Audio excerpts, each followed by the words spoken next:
The highway stretched long and empty, the kind of road where people drove fast, where no one looked twice at a car pulled over on the shoulder, where broken down vehicles were just another part of the scenery. It was late, the kind of late where headlights felt sharper, where the silence between passing cars seemed heavier, where the man standing beside his dead car had already accepted that help wasn't coming. He had been waving for over 10 minutes. No one even slowed down.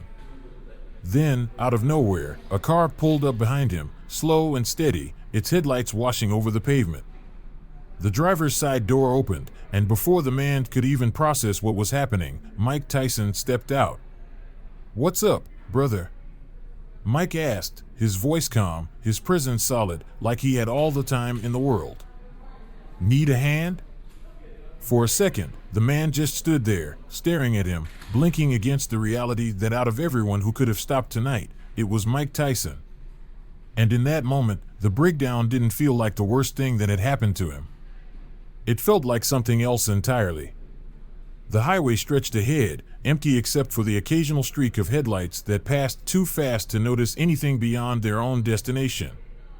It was the kind of road where people drove like they were late for something, like whatever was behind them didn't matter and whatever was ahead was the only thing that did. On the side of that road, just past a worn-out mile marker, a single car sat still, hazard lights blinking into the darkness. The man standing next to it wasn't panicked anymore. He had already done that. When the car first sputtered, when he had coasted it onto the shoulder, when he had turned the key again and again, hoping for something, anything, that would bring the engine back to life. But now he was just waiting. For what? He wasn't sure. Maybe for his phone to get a signal.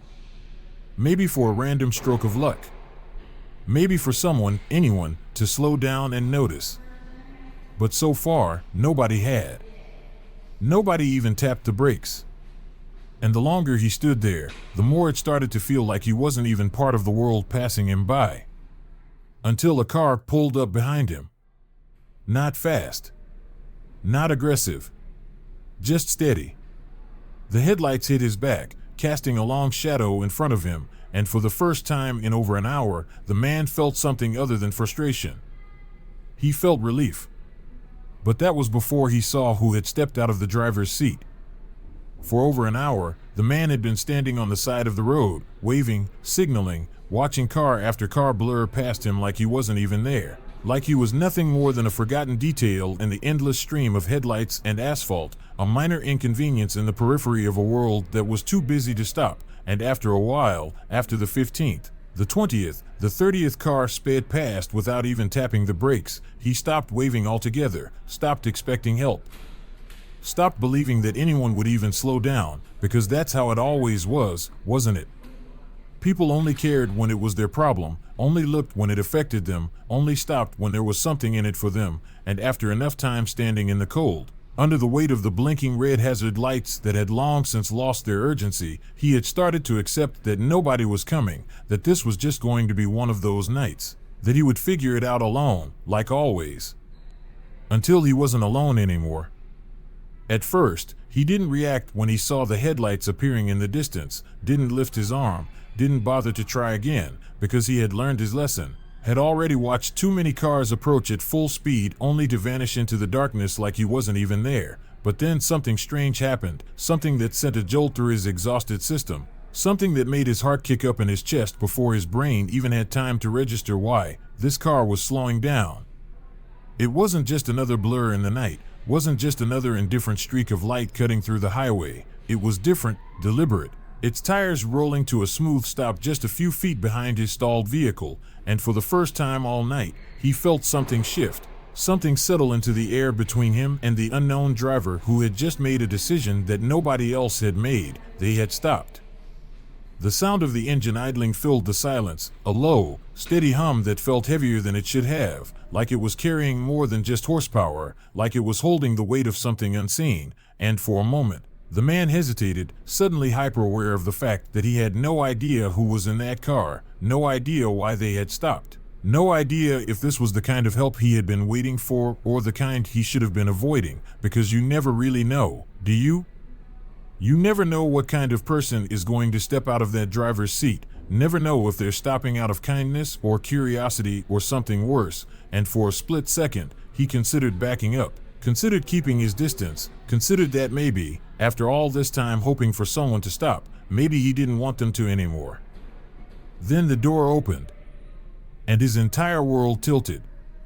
He saw the silhouette first, broad shoulders cutting through the glow of the headlights, a presence that seemed to take up more space than it physically should have, and then, as the figure stepped fully into the light, as the details came into focus, as the man's exhausted, frozen brain finally caught up to his eyes, he felt his breath hitch, felt something seize in his chest, felt his body go completely still. Because standing there, hands in his pockets, gaze calm and unreadable, was Mike Tyson. It didn't make sense, not at first, not even as his brain scrambled to process what his eyes were telling him, not even as his mind raced through every possible explanation that might make this moment logical, because this couldn't be real, could it? Out of all the people in the world, out of all the cars on the road, out of all the possible outcomes for how this night could have gone, there was no way that Mike Tyson had just pulled up behind his broken down car. No way that one of the most legendary fighters in history was now standing a few feet away from him, looking at him like this was just another Tuesday, like this was just a normal thing that happened, like this was just another ride. Mike didn't say anything right away, didn't move like he was in a rush, didn't act like this was anything out of the ordinary, and that was the part that really threw the man off. That was the part that made his stomach flip, because Mike Tyson looked comfortable. He looked like he had done this before, like stopping for a stranded stranger was something he just did, like this wasn't weird or unexpected or worth making a big deal about. And that was what made the whole thing even more surreal, because while the man was standing there, frozen in disbelief, trapped in the realization that he was currently looking at a living legend, Mike was just waiting for an answer. "What's up, brother?" It was simple, effortless, the kind of question that you'd expect from a friend, from someone who already knew you, from someone who had stopped because they wanted to, not because they felt obligated, and for a moment, the man didn't know how to respond, didn't know if he should acknowledge the fact that he knew exactly who he was talking to, didn't know if he should play it cool or let the shock bleed through, didn't know if he should start with an introduction or just say something, anything. Before Mike Tyson thought he was an idiot. So he went with the most obvious answer. Car died on me. Real smooth. Mike nodded, stepping forward, his eyes flicking over the car the way someone does when they already know the problem before you even say it, and it was in that moment, in the quiet, effortless way he moved, in the way he wasn't fazed, wasn't looking for an excuse to leave, wasn't waiting for something in return, that the man realized this wasn't just a random act of kindness. This was just who Mike Tyson was. Everything about the situation had changed, everything about the night had tilted into something else, something the man wasn't sure how to define, because a few minutes ago, he had been standing on the side of the road feeling invisible, feeling like he didn't exist, feeling like the world had already decided he wasn't worth stopping for, and now, suddenly, standing in front of him was a man who had been through more fights than most people could count, a man who had been knocked down and gotten back up more times than the average person had even tried, a man who could have just driven by, could have ignored him like everyone else, could have kept going without a second thought, but he didn't. Mike Tyson had stopped. The man didn't say anything else, didn't try to make sense of the situation, didn't ask why or how or what the hell were the odds, because none of it mattered anymore, none of it changed the fact that, out of everyone who could have ignored him tonight, the one person who didn't was Mike Tyson. And at the end of the day, that was the only thing that mattered. The air between them shifted, thickened, stretched into something that wasn't quite normal but wasn't entirely unfamiliar either, a strange middle ground where reality hadn't fully caught up yet, where logic was still struggling to put together the pieces of what was happening, where the man standing beside his dead car wasn't sure whether to focus on the fact that his engine wasn't turning over or the fact that Mike Tyson was standing right in front of him, looking at the vehicle like it was just another problem to be solved, like this was just another stop on a regular night, like he hadn't just walked into the most unexpected interaction of the man's life. And the craziest part of all was that Mike didn't seem fazed in the slightest, didn't seem to notice the way the man's thoughts were crashing into each other, didn't seem to care that this was one of those moments people usually tell stories about later, because for him, it wasn't a story, it was just a car with a problem and a man who needed help. The man finally managed, still blinking, still trying to catch up, still failing to come up with a single sentence that didn't make him sound like an idiot. Yeah, car died on me. I think it's the battery. The words came out slow, hesitant, like he wasn't sure if this was really what he was supposed to be saying, like there should have been something else, something more profound, something that acknowledged the absurdity of the moment. But instead, he just gave the facts, just answered like this was any other roadside situation, just said the same thing he would have said to anyone else who had stopped, even though Mike Tyson wasn't anyone else. Mike nodded once, simple, efficient, already moving closer, already looking at the car the way someone does when they don't need an explanation, when they've already seen enough breakdowns to know what the problem is before it's even confirmed, and the way he moved, the way he didn't hesitate, the way he just stepped in like it was second nature. It threw the man off even more, because this wasn't what he had expected, this wasn't how he had imagined the situation playing out, this wasn't some grand, dramatic, larger-than-life moment where a celebrity arrives with fanfare and attention. This was just a man helping another man, without a single ounce of hesitation. The man exhaled, running a hand through his hair, suddenly aware of how ridiculous he probably looked, standing there, still frozen in place, still trying to reconcile the fact that he had gone from standing alone on the side of the road to talking to Mike Tyson in the span of 60 seconds, and the more he thought about it, the less it made sense. The more surreal it became, the harder it was to process, because how do you even respond to something like this? How do you react when someone like Mike Tyson stops for you like it's nothing, like he does this all the time, like he isn't one of the most famous fighters in history, and how do you act normal when everything about the moment feels like it shouldn't be real? Mike didn't seem to care about any of that.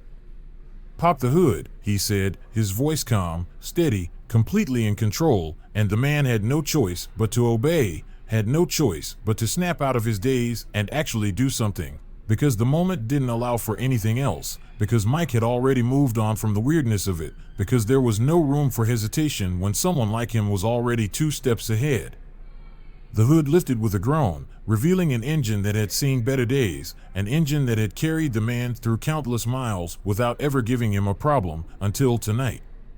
He had never been much of a car guy, never been someone who could just pop the hood and know what was wrong, never been the kind of person who could fix things with his own 2 hands, but Mike Tyson was. Or at least, he looked like he was.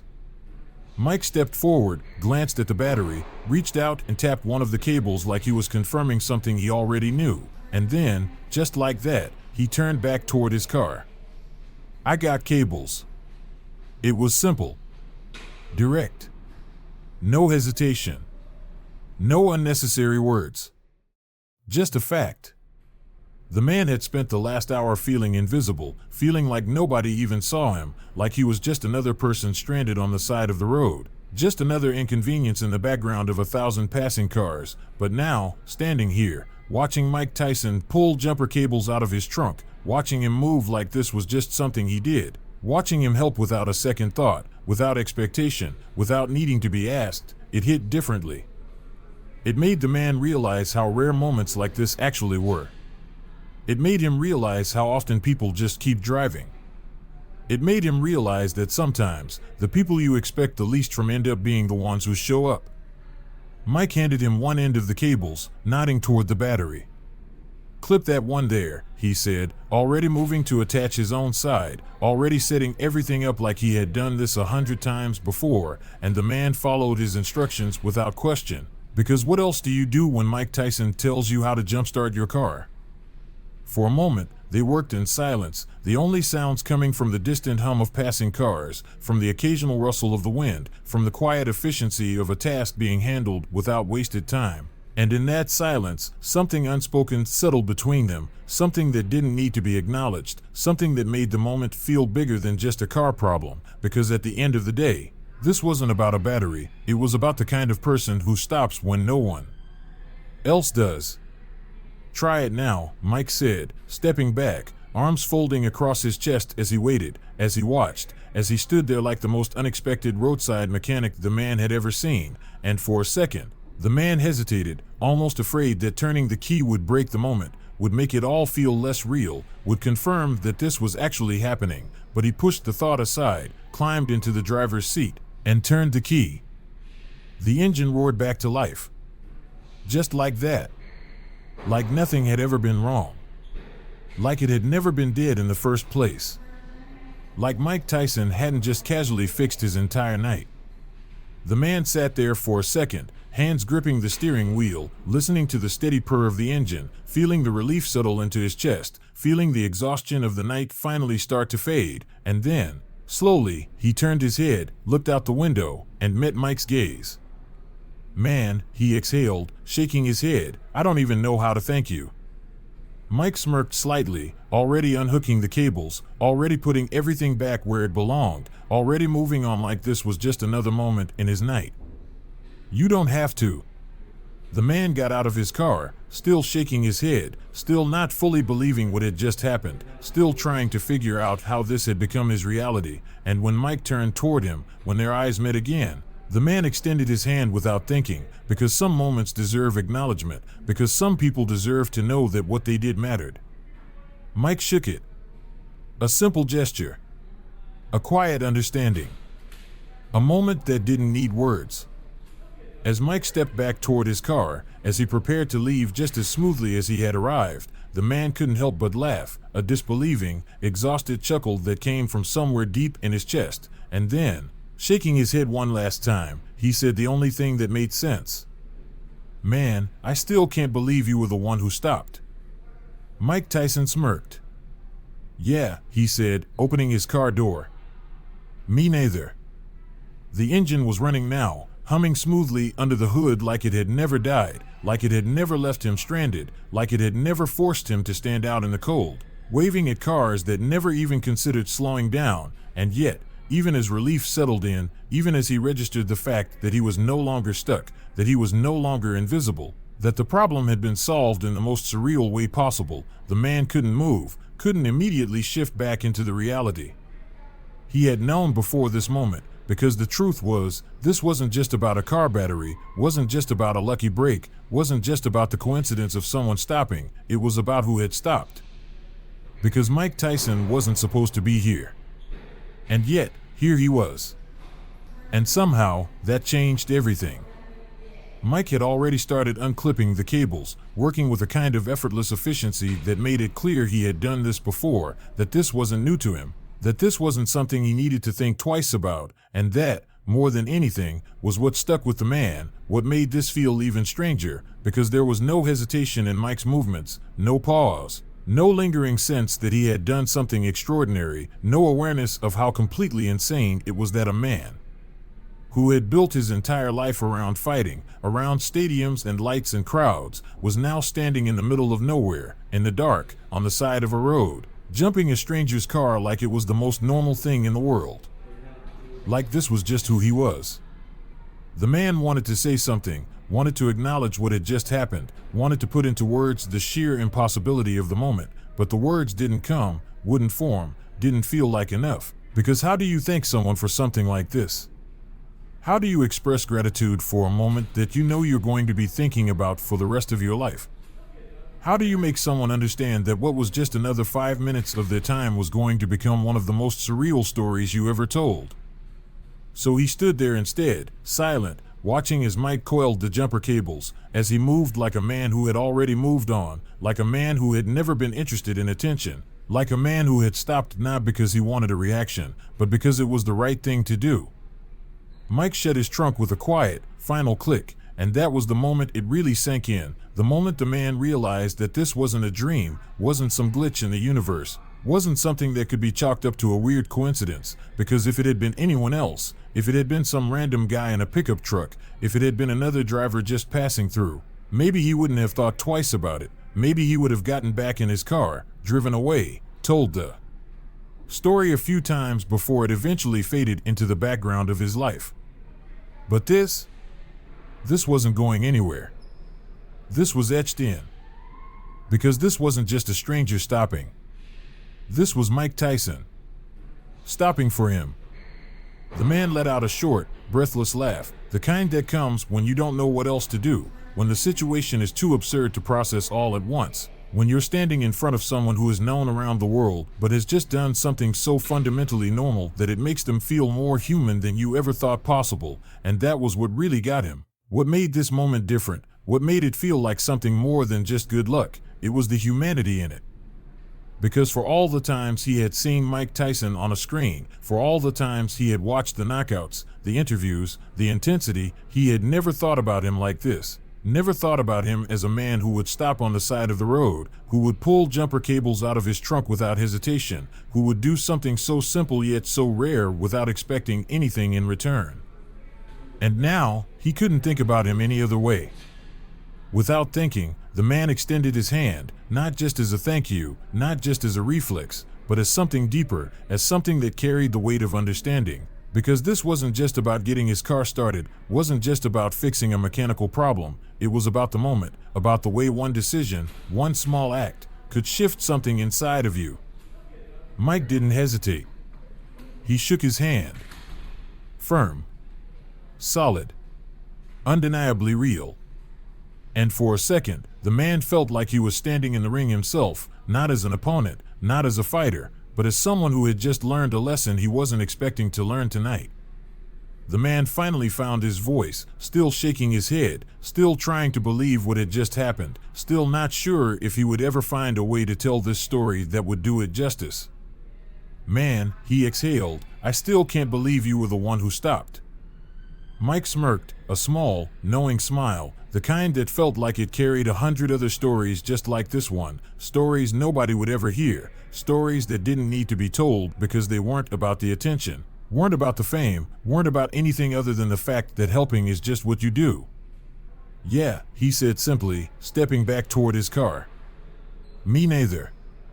Mike opened his door, slid into the driver's seat, started the engine without any ceremony, without dragging the moment out, without making it anything more than it already was, because that was the whole point, wasn't it?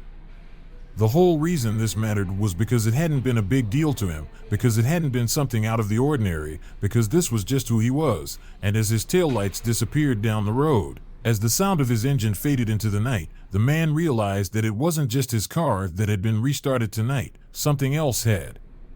Something inside of him. Something that made him see the world a little differently. The man stood there for another second, letting the night settle back into place, letting the quiet return, letting the weight of what had just happened sink all the way in, and then, slowly, he walked back to his own car, slid behind the wheel, and gripped the steering wheel a little tighter than before. Because everything about this drive home was going to feel different now. Everything about the road ahead was going to look different. Because now he knew. Now he understood something that he hadn't before. Sometimes, when the world makes you feel invisible, when the road feels too long, when the headlights pass without a second glance, when you start to believe that nobody is coming, someone does. And sometimes, that someone is the last person you'd expect. He wasn't going to forget this. Not tomorrow. Not next year. Not ever. Because there are stories you tell for a while and then let go of. And then there are stories like this. Stories that stay with you. Stories that become part of you. And as the man pulled back onto the road, as he watched the city lights appear in the distance, as the weight of the night finally started to lift, he knew. This was one of them. The car was moving again, the engine humming smoothly like it had never died, but the man behind the wheel wasn't just driving, he was replaying everything. The way the night had gone from frustrating to unbelievable in the span of a few minutes. The way one of the most famous fighters in the world had stopped for him like it was nothing. The way the silence had said more than words ever could. He glanced at his hands on the wheel, still gripping a little tighter than before, still feeling the weight of the handshake that had just happened, still carrying something unspoken in his chest. This wasn't just another night anymore. The city lights flickered in the distance, the familiar streets coming into view, the gas stations, the late-night diners, the quiet hum of life moving on, and yet, as he drove, as he pulled into his neighborhood, as he sat for a moment before cutting the engine, he realized something. He wasn't going to stop thinking about this. Because moments like this, Moments that shift something in the way you see the world, moments that remind you that good people exist in places you least expect them to. Those moments don't fade. And this one never would. Years from now, the details of the night might blur. He might forget exactly how cold the air had been, might forget the way the headlights had looked when they finally slowed down, might forget the exact words Mike Tyson had said. But he would never forget the feeling.